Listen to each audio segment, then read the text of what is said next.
students. So today we're going to start our new poem, Harry pushed her. यानी Harry ने क्या किया, उसको पुश किया. अब किसको किया वो हम अपनी पोएम पढ़कर पता करेंगे.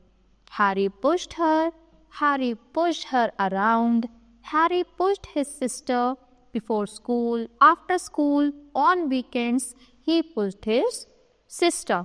तो क्या करता, देखो ये उसकी सिस्टर है जो चल नहीं सकती, व्हील चेयर पर बैठी है, तो जहाँ कहीं भी जाना होता है वही अपनी बहन को पुश करके उसको वहाँ तक पहुँचाता है. तो इधर उधर जाना है तब भी वो लेकर जाएगा, स्कूल से पहले स्कूल के बाद वही अपनी बहन को यानी उसकी व्हील चेयर को लेकर इधर उधर जाता है, अपनी बहन की हेल्प करता है. He had no friends.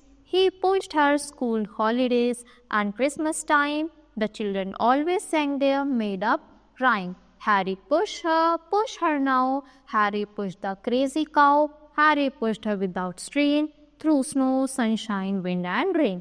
तो ये अपनी बहन की हेल्प करता था. इसका कोई भी फ्रेंड नहीं था, पर इसको जो आसपास के जो बच्चे थे वो चिढ़ाते थे कि हैरी पुश करो, बस पुश करो, चाहे गर्मी हो, चाहे सर्दी बारिश हो, चाहे विंड चल रही हो, हवा चल रही हो. यानी एक तरीके से उसको चिढ़ाने लगे थे, पर वो कोई बुरा काम थोड़ी कर रहा है, अपने सिस्टर की हेल्प ही तो कर रहा है, तो वो बच्चे उसको चिढ़ाने लगे.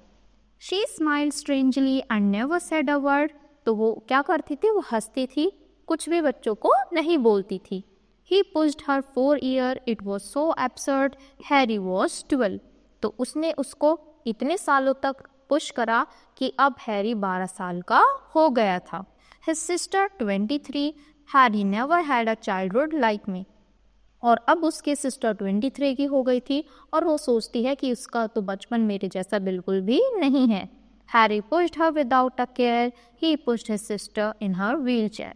तो वो बिल्कुल भी किसी की भी बातों पर परवाह ना किए बिना, कोई लोग क्या बोल रहे हैं, मेरा बचपना होगा, मुझे खेलना है, उन सब की परवाह किए ना बिना वो क्या कर रहा था, सिर्फ और सिर्फ अपने सिस्टर की हेल्प कर रहा था और उनकी व्हीलचेयर को पुश कर रहा था.